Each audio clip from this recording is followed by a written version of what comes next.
this is To All the Men I've Tolerated Before with Natalie Katona, the show where my guest and I chat about how society and our culture tricked us into some certain situations and other certain beliefs.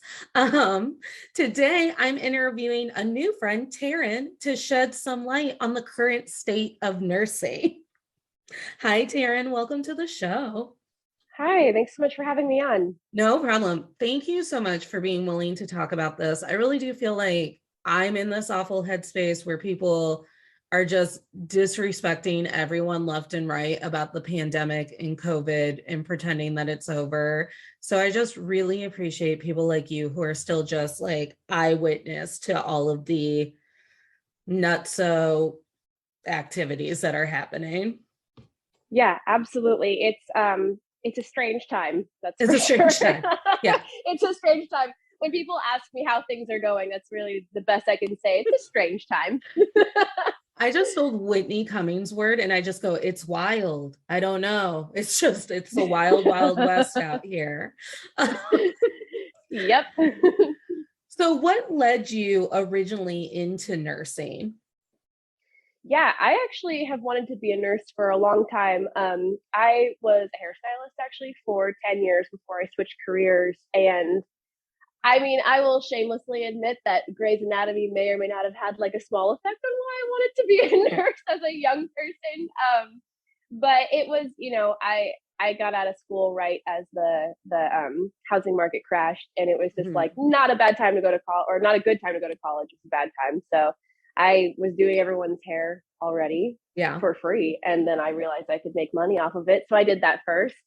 And then I don't know, it seemed like the right time. And then 3 months after I got into school, the pandemic started. So interesting shift. Oh, damn. So you were freshly faced into nursing and they were like, well, this will be fun. Yep. I think let's see, I started school January and then the pandemic shut everything down in March. So it was interesting. Oh, my goodness. I am also a huge Grey's Anatomy fan. I refuse to let it go, even though I believe that show will outlive me at this point. Yes. I was really going to let it go after Alex Karev let it go. And then I didn't. Like Justin Chambers left and I was like, well, I guess I should see the aftermath of this. Like, I don't know. That's how Shonda gets you. You think it's just going to be one thing. I stopped, let's see, it was the episode before they killed off Patrick Dempsey, and I knew it. I was like, Shonda, I know what you're doing. And then I just stopped watching because I couldn't handle it. So I know. McDreamy. I still have hopes for Meredith and this Irish guy that from Shameless that's now on the show, but I think he's going to date Owen's sister, and that's really just going to dash my dreams. I'm like, that's not what I wanted, Shonda. Who do I write an angry email to? So whose manager do I have to talk to? Whose manager do I have to talk to? My next question is kind of silly. So I was going to ask, before the COVID-19 pandemic, would you say that nursing was a job where you felt like treated fairly when it came to work hours, pay, and how people treated you as a professional? But now... Well, so I can't speak on my own experience for that just because I am new, but a lot of my good friends have been nurses for around 5+ years. And so I've been experiencing their experience through them. And I would say no, not necessarily. I think it depends on the unit that you're in. Good friend of mine works in a PICU, so like a pediatric ICU. And a lot of the problems that we're having now are problems that we had before COVID too. The understaffing, the refusal to pay staff nurses what they need to be paid. All of that existed before COVID. It's just gotten infinitely worse. Yeah.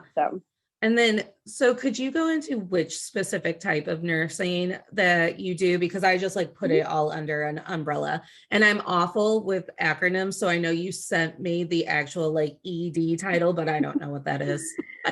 That's totally fine. I work in the emergency department. Okay. So emergency room nursing, Mm-hmm. kind of Yeah. like The Resident on Hulu. I think it's actually on Fox, but everything's on my Hulu. I haven't seen that. Is it good? Oh, it is good if you can get over the fact that Logan was Rory's worst boyfriend on Gilmore Girls, and now he's like a buff grown up. And Weird. he almost doesn't look like he looked like on Gilmore Girls. So your mind is like, do I know this man? Do I not know this man? I'm not really sure. I liked it. It's not one that I watch regularly, but I'll turn it on to be like, ooh, what's going on with here?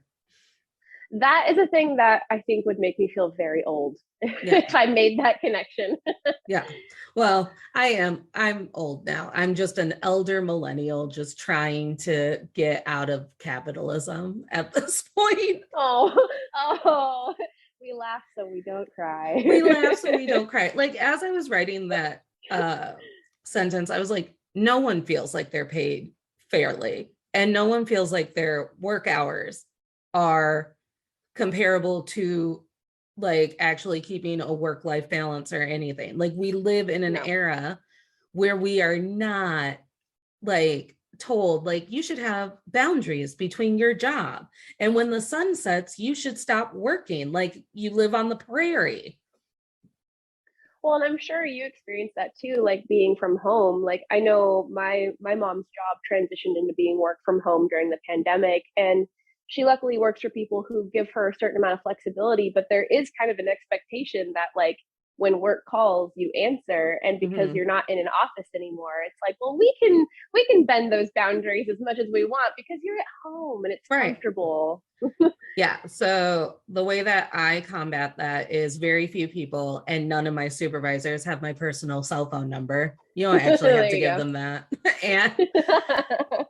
and I don't keep any work apps on my personal phone. So my friends think that this is ridiculous, but I will put Teams on my phone in the morning when I'm working from home. And then as soon as it's 5 o'clock, I delete the whole app. And they're like, you can mute Wow. it. And I was like, well, my brain will still check it. Like I'm a Yep. clicker. I'm a Hmm. clicker. I go, no one wants to talk to me, but I'm checking my email all day long. What if I miss one spam? Like, Right. Yeah, right, you need to know. right. And then so yeah, so that's how I kind of keep the boundaries. And I'm only working home from home half the time. And I prefer my work from home days because it does allow me to kind of move away from the computer if it's not dinging and like just wait for it to ding. Right. Yeah. Okay. So at the very beginning of the pandemic, before we even had a name of it, I'm thinking of just like the day after J-Lo and Shakira all made us feel like there was hope in the world after the Super Bowl. Like that's how I judge time now. I'm like, was it before Oh, J-Lo wow. and Shakira were on the Super Bowl or is it now? Oh my God. That's an excellent marker of time. Yeah. I mean, why be Christian when you could pray at the altar that is Shakira's hips not lying to you? Is it pre hips don't lie or is it post hips don't lie? Because those are two very different times. They're very different eras. Um, when when COVID was just kind of a whisper of a word, because I kind of remember it being in the news, but being like, oh, that's over there. Is that how the hospitals were kind of figuring it out still? Like, was it still very much an arm's length away? Or was it something that you were pre-planning for before all of us were kind of aware of how this was going to go down? I think it varied a lot depending on the department that you are in. So, like, all of my friends are ICU, mostly Mm-hmm. adults. And so it was pretty quickly that they were experiencing it the worst, like the emergency department and the ICU. But then, like, my friend that's in pediatrics, it didn't hit kids as hard for quite some time. And so, really depended on what part of the hospital that you were in and what city you were in. Because, it was like New York and then Seattle and then other Yeah. parts of the coast, and then like the Midwest. So there was a lot of, and with Texas here, Houston, where I'm at, we have one of the biggest med centers in the entire country, and so people get flown into our med center from all over the place, and so it's like for us, we got it very quickly. Yeah. So I know on our end, a lot of my clinical instructors when I was in school at the beginning of COVID are also people that work in the hospital. They have their full-time job and then they teach clinical part-time. And even right as things were just starting to shut down, they already were like, nope, this is a big deal. This is going to be a huge problem. Like, this is how you need to start preparing. And that was way before the news even had any information on it. So on the one hand, it was nice to have like that extra information from people who are actually working in the hospital. But on the other hand, it felt like the beginning of that disconnect between like how everyone else treats the pandemic and how we treat the pandemic. I couldn't imagine having like a heads up to it, because I've always had this complex where no one believes anything that I'm trying to forewarn them about anyway. So if I'm just like at home going like, hey, everyone, like it's going to be a thing. And people are like, yeah, it's not going to be a thing. And I'm like, all the experts that I've been talking to say that it's going to be a thing. And I can't imagine just like carrying the weight of that with me every day. It was not a fun place to be in because on the one hand, it's like, yeah, it's great to have the information, but on the other hand, it makes everyone else look at you like you're gonna go build a bunker somewhere. Yeah. I remember early on, my ex and I had been living together, and I was like, I don't know. I think things are going to get weird. Like, I'm really nervous for our jobs because at the time I was still doing hair part time in school. And I was like, I don't know, man. Like, I think we should get some masks. And I think we need to start financially planning for this because I just don't think it's going to be okay. And luckily, he was on board with me. He trusts my gut. But our friends were like, what are you talking about? It's going to be like the flu. It's going to be for like 3 weeks. I was like, I don't know. I don't think so. I was one of those people because I was working in theater. So we would also get kind of almost heads up because we were going to basically have to shut down. And so I would watch like my CEO get tense, and I would watch like everyone just start to ripple in this tenseness. And then we were also like doing a rebrand. So that was stressful. So you were just like compounding stress. And I'd be like, I don't know, guys, it might just be like the flu. Like we survive the flu every year, like trying to keep people's hopes up and like being like, stop turning on the computer. Just stop turning on the computer if that's the problem. Yeah. So I feel like a lot of people just look for some sort of frame of reference that makes them feel comfortable out of survival. Because then as immediately when my CEO said, everyone's going home, like everyone's going home, take your computers, we're working from home. My department, and I think it's because they have like performance anxiety, immediately wanted to come up with some like hybrid schedule. Like one of us should always be on site. And we were not like what I would call, oh my gosh, what's the term? Essential. We weren't essential. We were the fun people. We were the education and engagement people, but they were so insecure that we wouldn't be on site. And what if people forgot about our work? And finally I looked at them and I went, he said, we're going home. And I think we need to be home. Like once there was a real call to action, my entire brain flipped on it. I was like, I think we just have to be home. Like, I don't want to rock the boat if he's giving us a clear direction. And by the end of the day, and I think I blamed my department. He wrote this like giant email about like, you're going home. This is why you're going home. Everyone who needs to be here has already been given permission by me to be here, and we're not playing with this. And I was like, I told you guys we're not playing with it. You're like, remember how I just said that? Right. Remember how like it's one thing to believe that something isn't going to be as serious as it's going to be when it's not, when it's all just kind of rumors and hearsay. But then when you hear the words like, you have to go home, they're shutting down schools. We all watched that press release together. Yeah. Yeah. Well, and if it's not something that you deal with every day in your job, it's hard to make your brain wrap around the severity of the situation. I think like as humans, we're really bad at risk evaluation. Yeah. And like our own mortality, we're terrible at it. I think we think that which is, I mean, it's good for survival. It's good to be on the positive side, obviously, but we're not always the best at knowing when we need to go home. No, I get made fun of because I'm a huge animal person. We have a famous hippo near us. Her name is Fiona. She was a preemie hippo who, against all odds, survived. And she Wait, lived, what? yeah, That's amazing. she lives at the Cincinnati Zoo. Her name is Baby Hippo Fiona, even though she's a full grown ass hippo now. I just call her Baby Hippo Fiona. Yeah. And my friend did grad work at the zoo, and he would just send me videos of people feeding Fiona's mom with her giant jaws while they explain to you how hippos murder people for fun. You're like, hippos murder people. They're just like chilling in rivers and a boat goes by and they're like, I'm going to murder that boat. You weren't even near that hippo. They just felt the vibration. And I'm like, oh, that's so fun. I was like, hippos are so funny. He's like, they're murderers. They're not funny. They're not chubby and they're not wearing tutus like in Fantasia. They're legitimate murderers on the Nile. And I'm like, eh. So like animals are my blind spot. I don't believe that animals will hurt me. I'm really surprised that I haven't been one of those people at the zoo that's like, I'm going to pet the wolf. Why would that be a bad call? Like,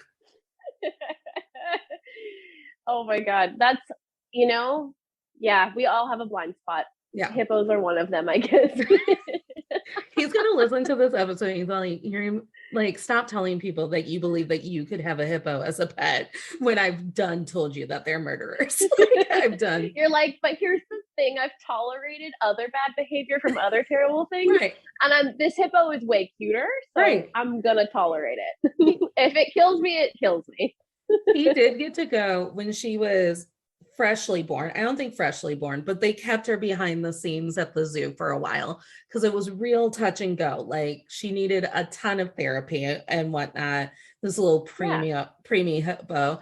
He got to go like behind, like I'm gonna call it backstage because I don't know what you call it at the zoo, but he got to go see her. Yeah. And he's like, I think I asked him, I was like, do you think that you'll get to see Baby Hippo Fiona? And he had already seen her and chosen not to tell me. And he's like, I mean, I was like, why are you weird right now? And he's like, I was like, men are liars. I was like, are you gonna lie to me about the hippo? He goes, because I didn't want you to ask if you got to see the hippo. And I was like, well, I have like cognitive thinking. I know that I'm not gonna get to see the hippo. Like, right. He goes, I don't know. I just didn't want you to think that you could also just go behind the scenes at the zoo and see the premature touch and go hippo that they like sold the entire world on. I think maybe it was just this area that she was like a survivor and was going to survive it. And she was like a beacon of hope. That's beautiful. Thank you. In the very beginning of the pandemic, when John Krasinski was making me cry weekly with his like just some good news show or whatever it was, he was making me cry weekly. Maybe it was daily. I don't know. I cried a lot early on too. Yeah. Who even knows? Who keeps track of the tears? Like, was it John Krasinski? Was it that I had finally started watching Married at First Sight and I was ashamed of myself? Like, who truly is to say? But I just remember this whole hype movement that centered around our essential workers. So nurses and doctors and teachers, we were led to believe by mainstream media that you were all being respected and celebrated. Oh, that's nice. Yeah. And knowing what I know about the media and people in general, I can't imagine that this like cute little package of people honking their horns at 7:00 every day and like bringing free Taco Bell to the hospitals and things like that. I can't imagine that that's the whole story. You know, it's not. Essential is such a like lightly coded word, like a very barely coded word. You know what I mean? Because like all essential means is that it's like essential to the people who don't want to go without it, right? So like, do we need certain things open? Not really, but it's essential because we don't want to not have it, right? And I mean, I do believe healthcare is obviously essential because if we shut down the hospitals, we'd be screwed. But you would think that there would be a little bit more effort behind the actual taking care of essential people.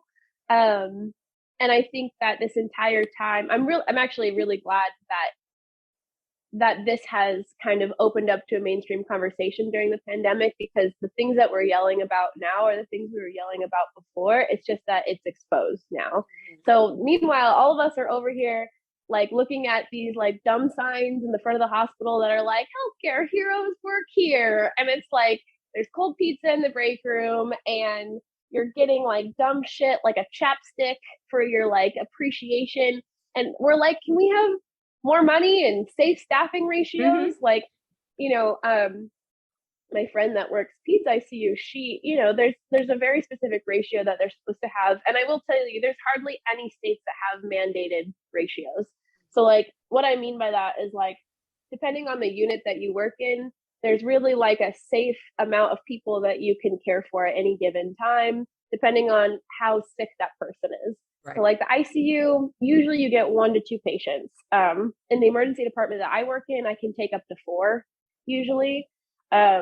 And different floors have different things. But during the pandemic, when things got really, really bad, people were starting to take like, you'd have ICU nurses taking like 3, 4, 5 patients, if not more. And that's extremely dangerous. And so meanwhile, we're over here like, hey, this is not safe.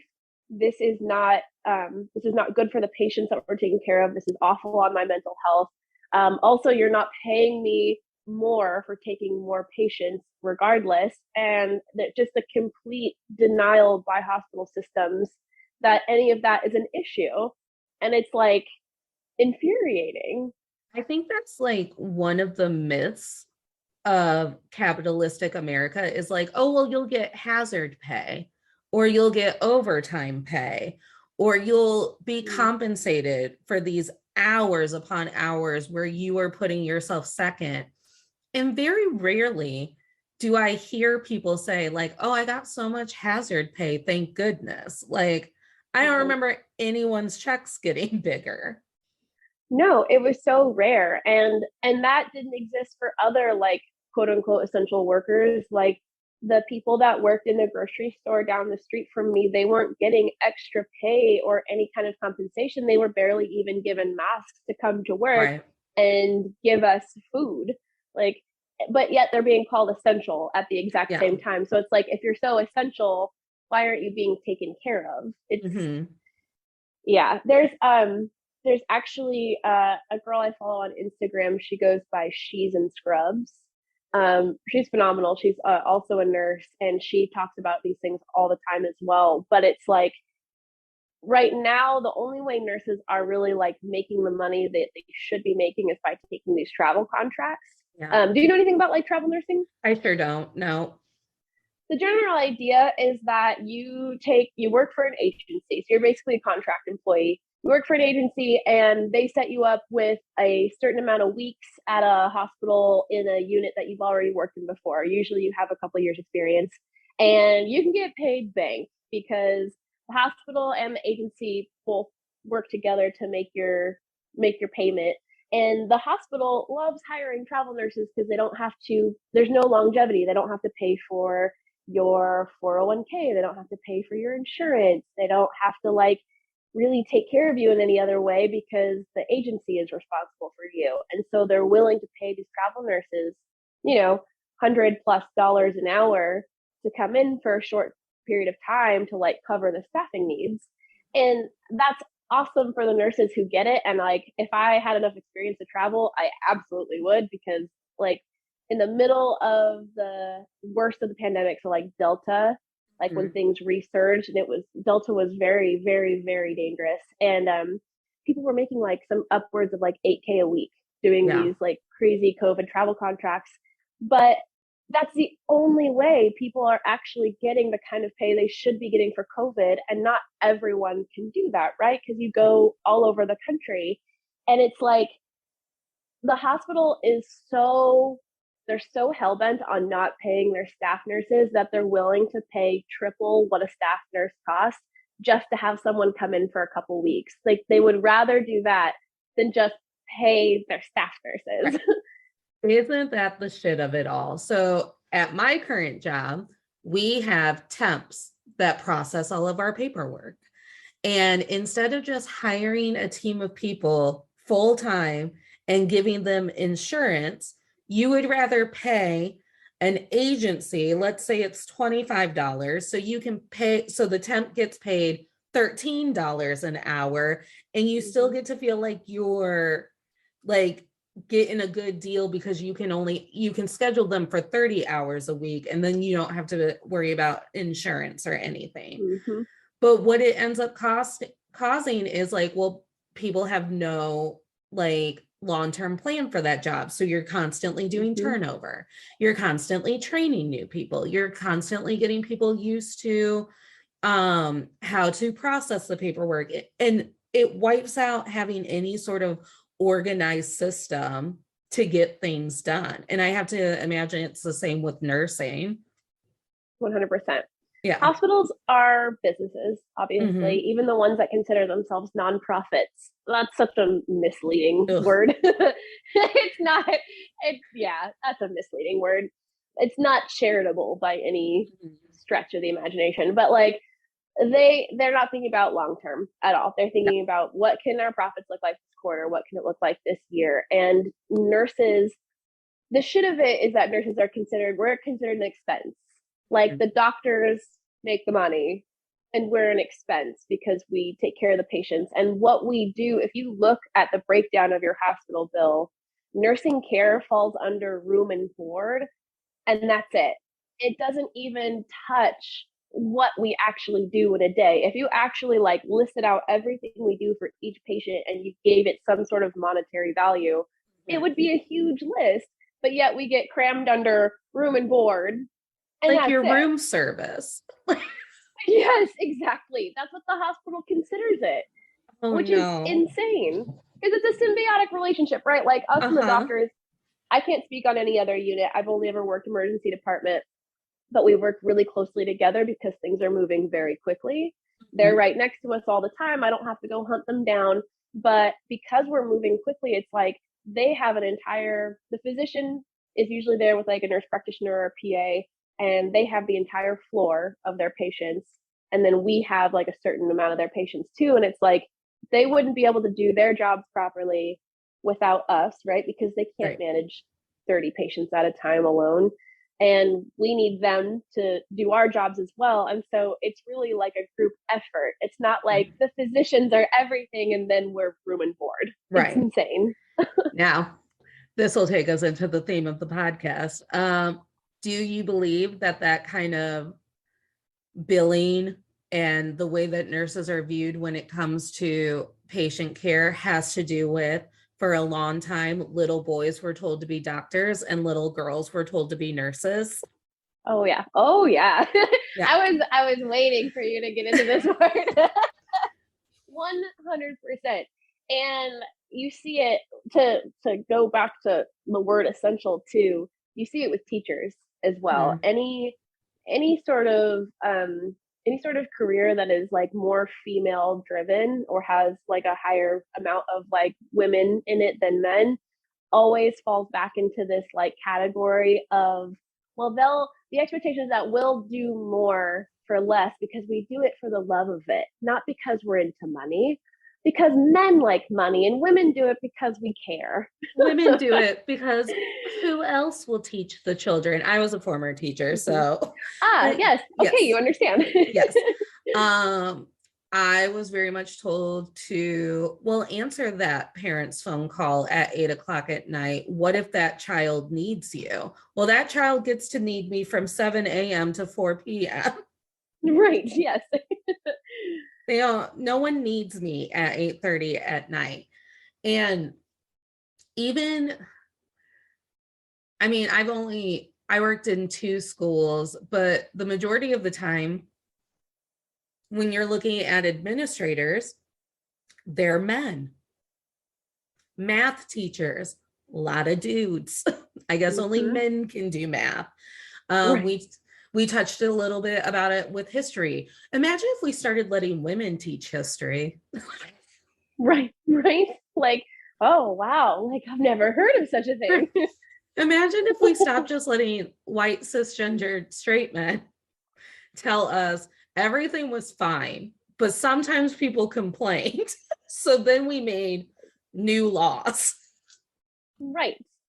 which is basically every history lesson. It's like everything was going fine. And then women decided that they should also get to punch on the vote cards. And we don't even know why, but they whined at us for 88 years. You silly little women. We're like, These silly. fine, ladies, get your vote. And then we went, fine, you can vote. Mm-hmm. Because they were just complaining about it. And we thought we would be nice one day. Well, yeah, and then you add the layer of like maybe we could have not just less men, but maybe some like less white people just teaching history exclusively. Also, could we a whole also other layer. just stop teaching white history? Like we have this museum in Cincinnati that my friend who knows Fiona the hippo and I were going to. And part of it was history, like Cincinnati history, and part of it was science-based. And I was like, well, do you want to learn more about white people science or white people history? Because we know that at any point that's what it's going to be. And he's like, let's start with white people history, so maybe the science will be uplifting. And I'm like, okay, cool. Like, let's read about how all of the settlers in Ohio were great and they bought beaver furs from the Native Americans and no one fought ever. That's what I had to teach. I'm sure they purchased those beaver furs nicely and politely too, not with force or colonization. Yes. Yeah. No. When I was teaching fourth grade, I had to teach colonialism, and I taught in a school that had a high population of African American students. And one of my teaching aides was also African American. So here I am, white lady, standing up, reading about churning butter out of our little reader about colonialism, having to say the word colonial 18 times. And finally, my teacher went, he looked at me because he knows I can't stand it. And he went, sis. And I went, I know. He's like, sis, tell the kids what happened. And I was like, I will. We have to read this one little section and then I will go. And then Thanksgiving was a lie. And they gave everyone smallpox and all of it. I have this horrific, a man I tolerated before who was my teacher. I walked into school one day and unfortunately our rivals for school, their football team was called the Indians, unfortunately. Yep. And they were going to be the people that we had homecoming against. And I walked into, we used to decorate hallways for homecoming. And I walked into the sophomore hallway, my hallway, and it was teardrops with threats against this other football team. And then I finally got to a sign that said something about the Trail of Tears. I'm sure it was terrible. And I was 14, maybe 15 years old. I marched my ass into my teacher's room because he was the head of our like student council part of the class. I don't know. So he was our class sponsor, I think is what they call him. I marched my ass in there and I went, hey, what is that? And he's like, what? That's what they came up with. And I was like, and you didn't have you're a grown-up. I'm looking at a grown-up. And I just really think that it's offensive that our homecoming theme for a Trail of Tears. Right. For a hallway and a float is going to be the Trail of Tears. And he told me, I'm the history teacher. It makes sense. No. No, I was like, oh, that means you came up with it, but you're going to tell administration that the kids came up with it and you just wanted them to live their bliss. That is awful. Yeah. And it's like when there are too many men and too many white men at the very, very, very top decision making of everything, this is the kind of bullshit that happens. Yes. That's great. But 14-year-old you was able to look at that and be like, no. No, feels weird. I feel like Feels people weird. died during that journey.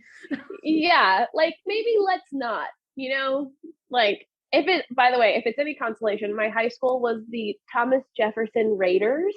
Oh God. So, and that did not, you know, I grew up in a decently diverse area in the Northwest, but it, you know, still white kid in a suburb.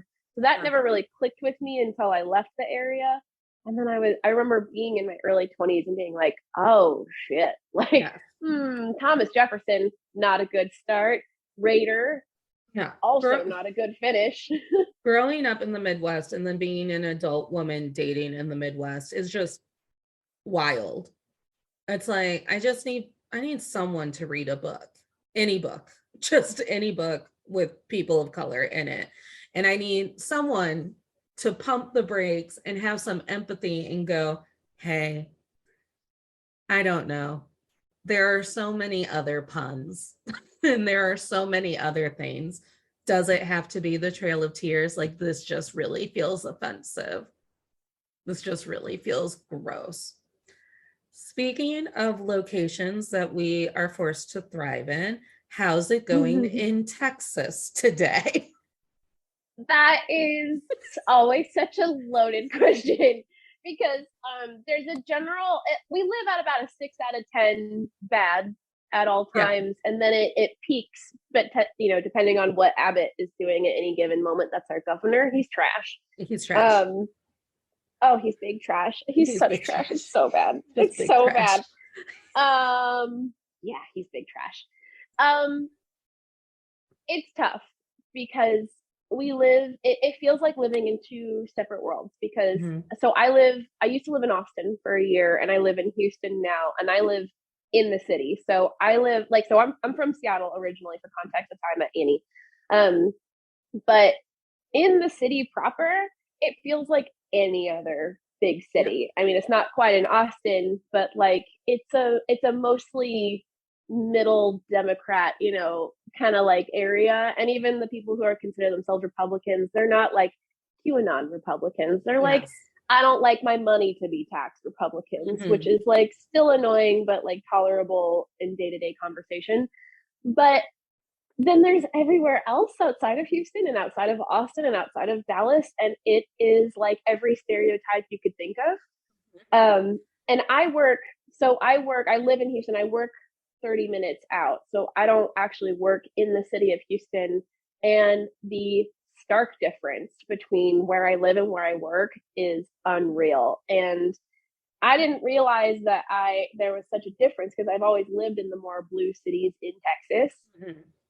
and how quickly you can forget the perspectives of people outside of the major cities. And I mean, it's not dissimilar in Washington. I lived in Seattle, but you go 30 minutes in any direction, and it gets pretty red pretty quickly. Yeah. Um, but yeah, so it's just a varying degree of dumpster fire depending on what's happening. I don't know if you saw the new bill that Abbott passed, where doctors and teachers and other adults of influence are supposed to call child protective services on the parents of children who are transgender and receiving gender affirming care. That's his new thing, which I will tell you right now, I don't know a single person in healthcare personally who would Who actually would do do that.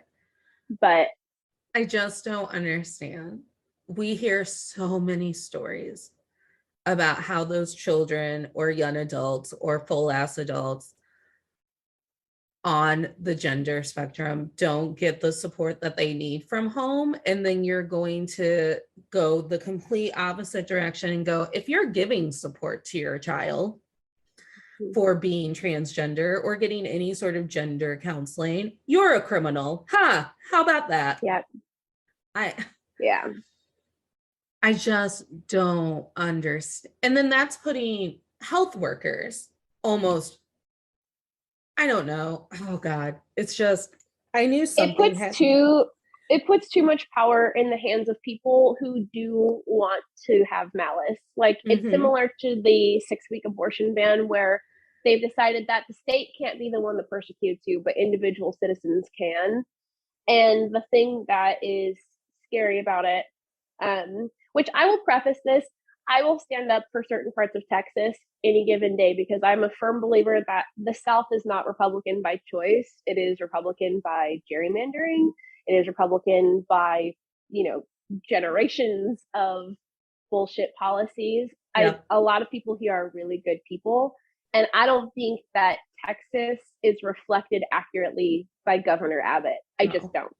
Most people here don't like him. Yeah. But there are enough people that do. That he keeps getting elected. Well, you should see. I'll have to send you a picture of my district in Houston. Mm-hmm. It's like there's a little bit of where I actually live, and then there's like this tiny little narrow stream that goes up into the north part of like northern Houston. That's super conservative. So it's like this long blob, and that's my district somehow, So, but what happens is that, like, for example, speaking of men that I have to tolerate at work, the physicians I work with are primarily white men, and the emergency department is male dominated in general. And I don't work with the most progressive people. And though I don't think that they give a shit enough to actually go out of their way to call child services, like, I don't think they really care. Yeah. But it gives them the opportunity to do that if they wanted to. And they're not forward leaning people. And so it's like, if a transgender child came into our emergency department and they got the urge that day to be an asshole, they could. And that's the really scary part about it, is it's like, before, maybe they would make some off-color remark and probably not give them the care that they need, which in itself is not okay. But now they actually have an actionable, thing that they can do. Now they have a paper backup, is what I like to call it. That's a good way to put it. We had something similar in Indiana, where I'm from, where our former Vice President Pence legalized what I would consider religious discrimination in Indiana, where it was like, you could just kick anyone out of your business for disagreeing with your religious beliefs, no matter what they are. It had to do a lot with wedding cakes and homosexual marriages. Right. Someone made a stink because they didn't want to make money and make a cake for a gay couple. And then Pence was like, I'll put paper to it. And I remember going home. I used to remember when, because Ohio kind of operates the same, where I live in a pocket of people who believe in progression like I do. And then you go 30 minutes anywhere and you're like, what did that sign say? Everyone back up. What did that sign say? We are on our way to the Renaissance Festival. I can't be in this area if this is what it's going to be like. And so I would always joke that as I crossed the Ohio border into Indiana, I would hear Pence laughing at me and ripping away my rights as a woman. Just like you would just feel the shift as you went through the border. And a man that I tolerate would get mad that I would say that. And he very much agreed that if you are uncomfortable in your place of business, that you should be able to kick out whoever who is making you uncomfortable. And I think that's what it always boils down to, is who made the man in the room uncomfortable. Yes. Yep. And when you make these laws that are like making us all like citizen police, like we can just citizen arrest people for living their life or trying to buy a cake, and it does you just put all of that responsibility on my feelings, and sometimes my chemicals aren't balanced. Like sometimes I'm having a bad day. Why should this be on me? Don't give me a paper to back up being petty. Yeah. Ugh. Well, and it always, as we know, it always affects one group of people more than the other. Like, Mm-hmm. so where I work, it's really interesting. So the demographic of the area is primarily Hispanic, but we're butt to butt with like a very middle class like white area, Yeah. and it's not anything special. They just think they're hot shit because they live next to like a poor community of color, so therefore they think that they're exceptional. It's really not. It's yeah, it's Yeah. really overblown.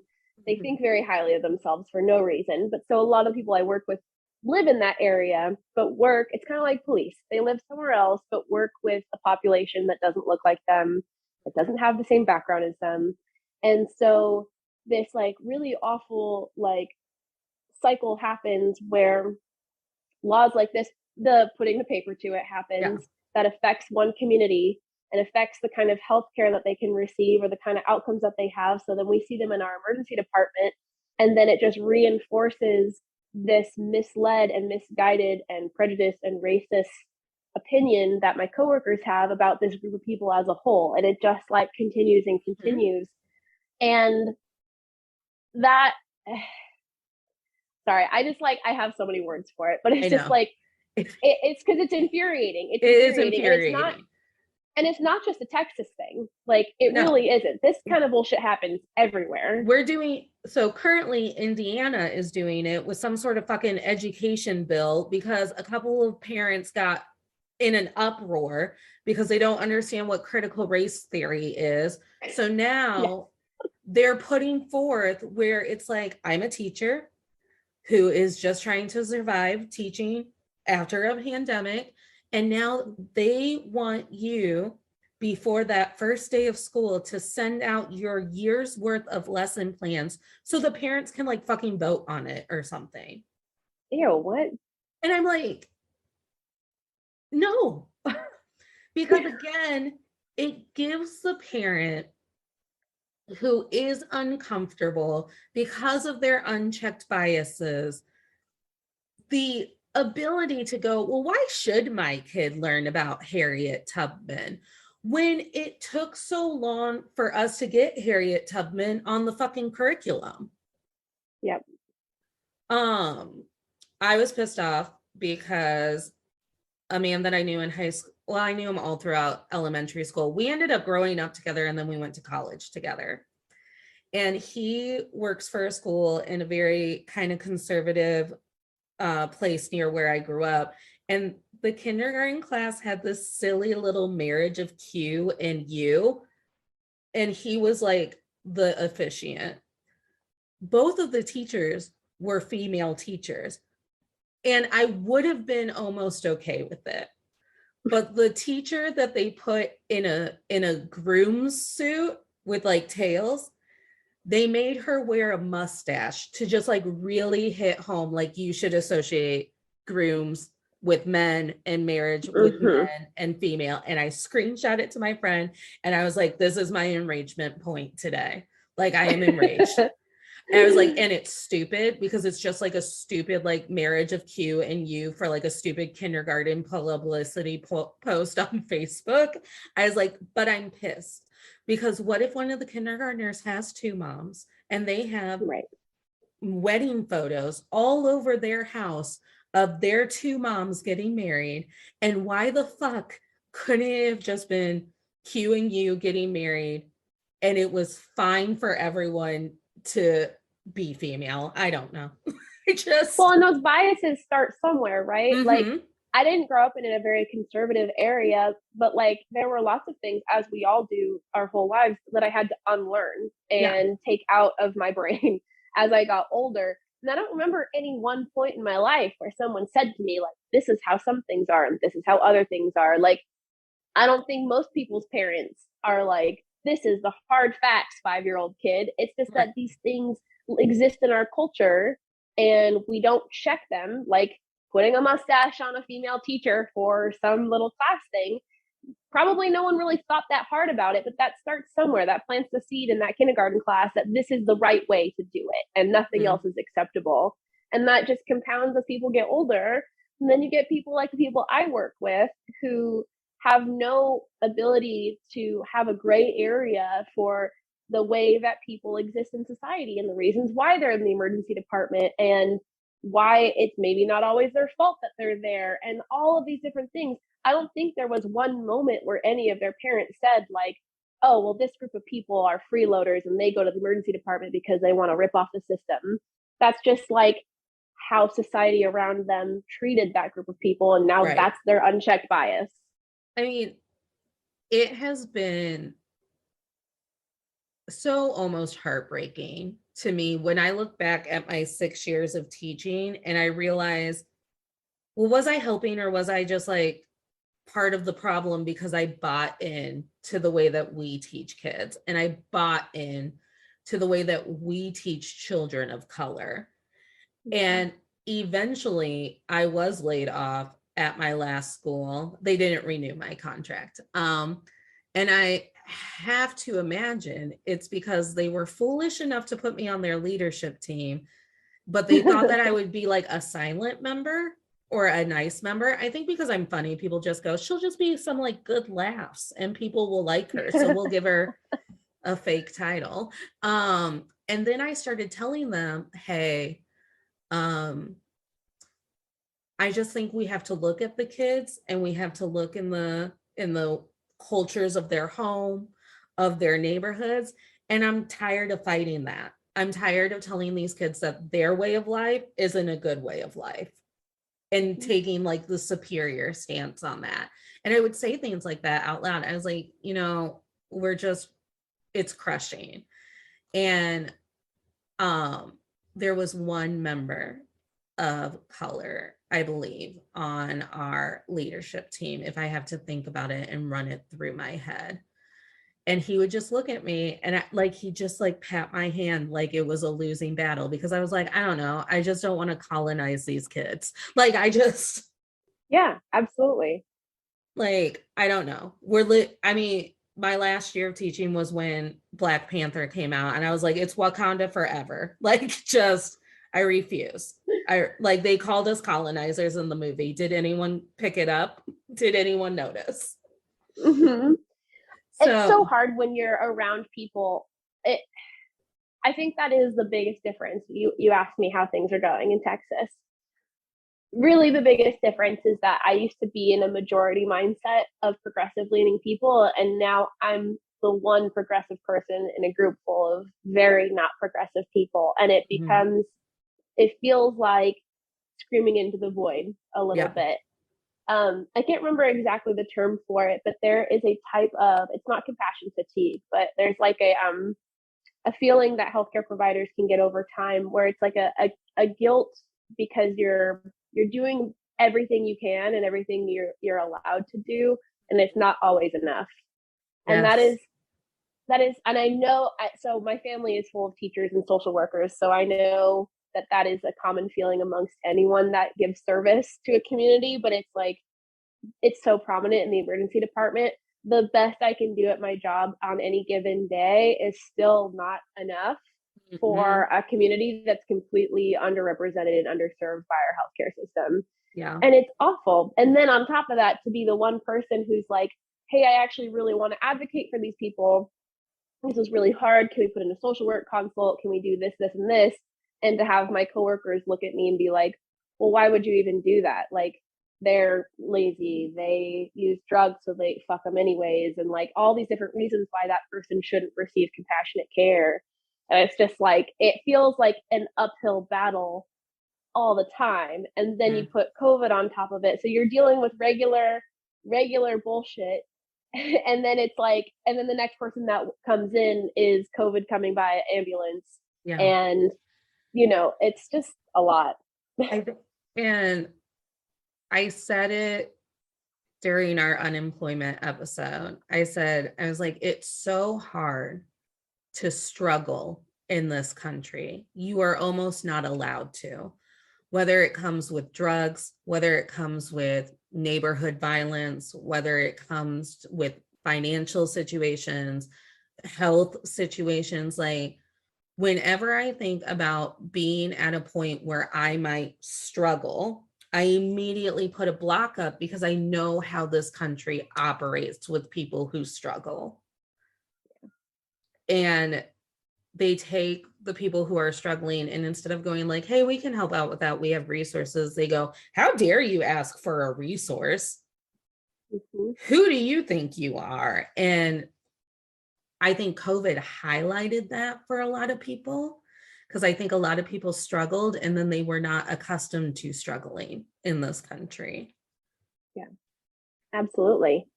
Well, and it reinforced a lot of beliefs, that misinformed beliefs that people have. Like, and I don't know what my coworkers were like pre-pandemic. Mm-hmm. So I'm coming into this. It's very strange for new grads right now, because we're coming into workplaces that are usually pretty hostile, because the people who are working are completely burnt out. Yeah. So like, regardless of who they were before, what we're getting them as now is like, it's sad, because Mm-hmm. they are seeing so much death. They're seeing so much. It's hard to watch people who, it's like, God, I wish you would have just gotten vaccinated, right? And so 2 years of that will change someone, but it is tough when you go into it and it's like, oh, no, we just have fundamental differences in the way that we see the world, and you see things as black and white, and there are good people and there are bad people, and you're a good people, and if you saw any nuance in the world, that would be too hard for you, because that would mean that maybe you're less good than you think you are.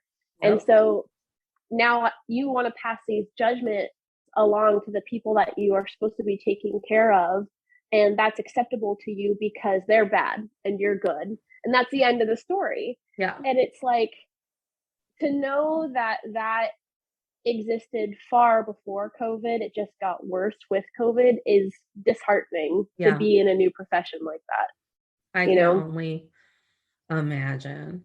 Oh my gosh, I can't believe that an hour has already passed by. So, oh my God, did we go over an hour already? No, we didn't go over. I'm trying to be better about time. All right, so we have two traditions on To All the Men I've Tolerated Before. We have to grow, and then we have to move forward in joy. So my last question to you is, what do you think has been your biggest growth moment entering the nursing workforce during this particular time in our history?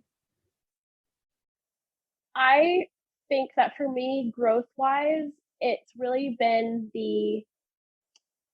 how do I say it? I feel reinforced in the idea that I am meant for this career, and that I will be able to do more in this career than I ever could in my previous. Mm-hmm. And so just like the growth and knowledge that like I can do it and I'll continue to get better at it has been, that's the part for me. Good. I'm glad that you feel affirmed in your life career and life choices. That hasn't happened to me in a while, where I'm like, this is a job that I'm doing, and why? Just why? I think my biggest takeaway from seeing healthcare workers be given accolades like they're heroes, and then being treated like they're a nuisance to the hospitals that they're working for. I think my biggest takeaway is we almost get it right. I'm going to take it back to teaching and nursing. Like, teachers and nurses, that's the empathy part of the school and the hospital. Doctors and administrators, that's the too much logic. We need to do it just this way. No bend, no gray. There has to be both in everyone. And I think that's where we fail. And it's like what you said about the good people and the bad people. We can't live under binaries anymore. We cannot do it. Also, like, there is no bad. There's like not great. There's like, oh, you were having a struggling moment. But if you just rewrite the code in your brain to go like, well, what was going on for that moment? I do it a lot with the idiot exes I talk about on this podcast, where I'm like, God damn it, I think he was feeling this sort of way. And now I have to empathize with him because we were 22 and we were a hot fucking mess. Like, I can't really fully hate you because you were a mess and I was a mess and we were messy. Right. So. And it wasn't the first time I was messy, and it wasn't the last time I was messy. So I think if we just like recoded the word bad to like, were they just a little messy? I think people would just really be able to release ourselves from these hero villain arcs. Yeah. And then now we have to manifest, and we have to put some positivity into the atmosphere and the collective energy. So what is something that you hope going forward for healthcare in general, nurses in general, just one thing that could get better? It's not just a hope, it's a knowledge that people that are coming into this career now, people my age and younger, are changing things rapidly. So I not just hope, but I know that moving forward, things are going to change in a positive direction because we're not tolerating the bullshit of the healthcare workers before us. So That's it's just going to wonderful. take a second. No, that gives me so much hope. I love hearing that people who don't even know they're on Team Tolerator yet are already in the inside of all of the broken systems that piss me off. Yep. And they're making change, and they're getting loud, and they're making things better. I hope all of that too, but I also want us all to start getting paid. So I hope at some point you get paid for this period of history that you helped form and help try to alleviate some of the pain and suffering that people were going through. Well, if Joe Biden ever hears this episode, he can wipe away all my student debt, please. Thank you very much. What's his new cat's name? Willow. Step on all the computers. Step on all the computers and make all of them zeros. Like, where is another man who just let me down? Joe Biden. Thank you. Thank you for not. I will take that as a form of payment. Thank you very much. It's fine. You don't have to add dollars at this moment. Just take dollars off my debt. Just take it. I will take that. Take it. Just take it and go. You know what? No one missed your monthly payment for 3 years, so it can just go. And just go. Joe, just print them more money at the, like, print all the loan sharks money and just hand it to them. And just go to the money store and say, money, please. And then just put it out. I don't know. I don't know how it works, but I think that's how it works. Right. Have the loan processors tried to go to check into cash? Like,